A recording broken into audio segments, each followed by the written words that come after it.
इस दुनिया में कुछ इंसान तो अपने सुख से सुखी नहीं, बल्कि दूसरे के सुख को देखकर दुखी हो जाते हैं। समझदार इंसान तो वो होता है जो खुद में संतुष्ट होता है, अपने परिवार से संतुष्ट होता है। जीजे लोहान चैनल पर मैं आपका स्वागत करती हूँ। एक बार की बात है, एक औरत अपने लड़के का लंच बॉक्स स्कूल में देने के लिए जा रही थी। औरत बहुत ही गरीब थी। वह जब आधे रास्ते पहुंच जाती है तो एक स्थानी एक साहूकारणी जोर से आवाज लगा रही होती है पीछे से। वह मुड़कर देखती है तो स्थानी कहती है, क्या आप इस स्कूल में जा रहे हो? स्कूल का नाम लेती है। गरीब औरत कहती है कि हाँ। तो सेठानी कहती है कि मेरे बेटे का लंच बॉक्स भी ले जाओ, मुझे आज कुछ काम है। गरीब औरत ने कहा, हाँ क्यों नहीं, मैं जा ही तो रही हूँ, आपके बेटे को भी लंच बॉक्स दे दूंगी। लेकिन मैं आपके बेटे को जानती नहीं, पहचानूंगी कैसे? तो स्थानी कहती है, 1 मिनट के लिए सोचती है और फिर पूछती है, आपका बेटा कौन सी क्लास में पढ़ता है? वह गरीब औरत कहती है, मेरा बेटा 5th क्लास में पढ़ता है। सेठानी ने कहा कि मेरा बेटा भी 5th में ही पढ़ता है। और रही पहचानने की बात, 5th क्लास में मेरा बेटा सबसे सुंदर और स्मार्ट है। आपको क्लास में जो सबसे सुंदर और स्मार्ट लगे, यह लंच बॉक्स उस बच्चे को दे देना। गरीब औरत चली जाती है। वह जाकर क्लास में सब बच्चों को देखती है और फिर वो टिफिन बॉक्स से अपने ही बेटे को दे देती है। जब छुट्टी के टाइम पर छुट्टी होती है, बच्चे घर आते हैं, तो बहुत ही गुस्से में क्रोधित हुई वह सेठानी अपने लड़के के साथ उस गरीब औरत के घर पर आती है और जोर जोर से झगड़ा करने लग जाती है।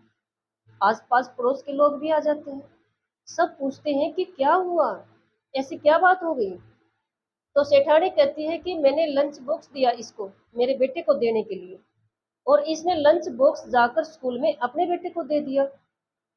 मेरा बेटा सारा दिन भूखा रहा, इसको शर्म आनी चाहिए, एक छोटा सा बच्चा। तो वह गरीब औरत कहती है, आपने ये कहा था कि क्लास में जो सबसे सुंदर और स्मार्ट लगे उस बच्चे को लंच बॉक्स दे देना। और मैंने क्लास में ध्यान से देखा, सच में 2 मिनट के लिए मैंने सब बच्चों को देखा, लेकिन मुझे सिर्फ अपना बेटा ही स्मार्ट और सबसे सुंदर लगा। अगर रियलिटी बताऊं तो वास्तव में सेठानी का लड़का क्लास में सबसे सुंदर और स्मार्ट था।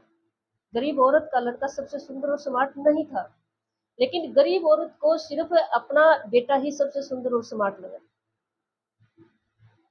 आसपास के लोगों ने ये बातें सुनी तो गरीब औरत ने कहा कि देखो, मैं आपके बेटे को जानती नहीं थी, और जो पहचान आपने दी, सच में मुझे मेरा बेटा सबसे सुंदर और स्मार्ट लगा।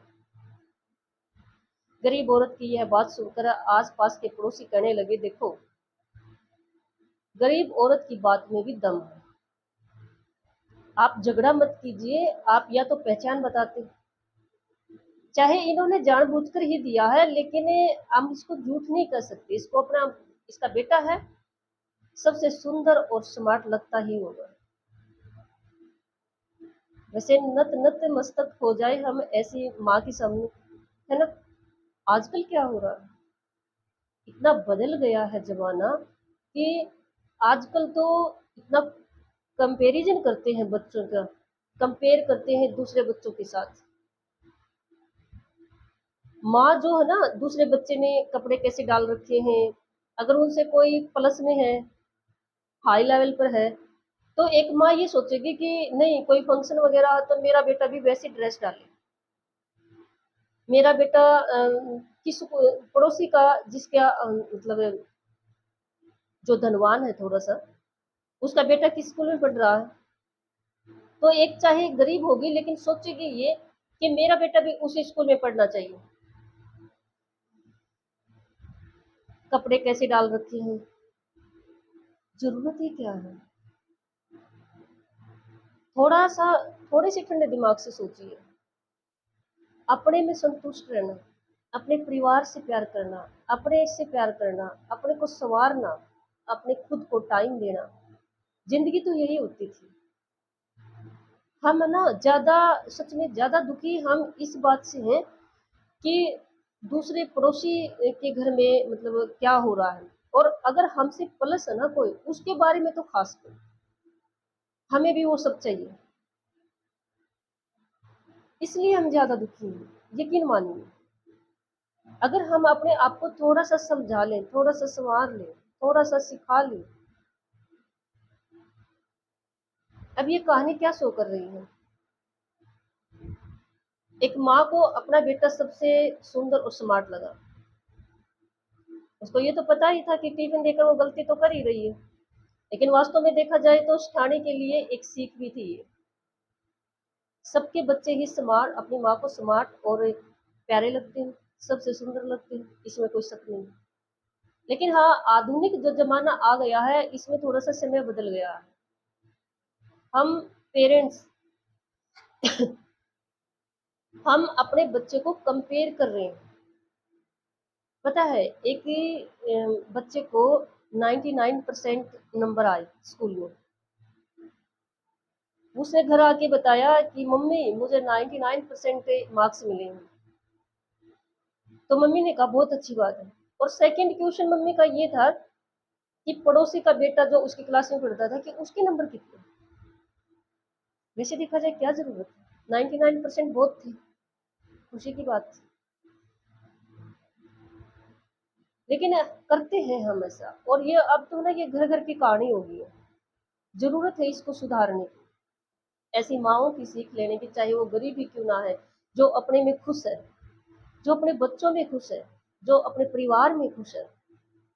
जरूरत ही नहीं है ये सोच के चलना चाहिए ना कि भाई किसी के पास धन ज्यादा है तो ठीक है, हम क्या करें, अच्छी बात है, यूज वही करेगा। अगर किसी के बच्चे ज्यादा सुंदर हैं, किसी की बीवी ज्यादा सुंदर है, किसी का हस्बैंड ज्यादा सुंदर है, किसी का परिवार में और कोई सदस्य ज्यादा सुंदर है, अच्छी बात है। चलो ठीक है, एक प्लस पॉइंट है, हम नकार नहीं करेंगे इस बात को। हाँ, ये प्लस पॉइंट है, लेकिन इसको कंपेयर करना, इस बात से दुखी रहना, इस बात से जेलस फील करना, सच में जिंदगी का सबसे बड़ा दुख का कारण बन गया है ये। जिंदगी इतनी कष्टदायक नहीं है जितनी हमने दिखाने में इसको कष्टदायक बना दिया है, दुख से भरा बना दिया है। अपने में खुश रहें, अपने परिवार से खुश रहें, चाहे आप गरीब हो, चाहे आप अमीर हो, चाहे आप सुंदर हो, चाहे आप थोड़े कम सुंदर हो, कोई फर्क नहीं पड़ता उस बात से। लेकिन अपने में खुश रहें, और बस एक माइंड में एक ही बात रखनी है, एक ही बात सोचनी है, हम जो काम कर रहे हैं, हम खुदा के सामने, इस मालिक के सामने अच्छा काम करें। इसकी नज़रों में हमने कुछ भी गलत नहीं करना है, बस। बाकी दुनिया में क्या हो रहा है, कौन कैसा है, क्या कर रहा है, फर्क नहीं पड़ना चाहिए। अगर हम ऐसा करते हैं, ऐसा सोचते हैं, तो यकीन मानिए जिंदगी सच में खूबसूरत है।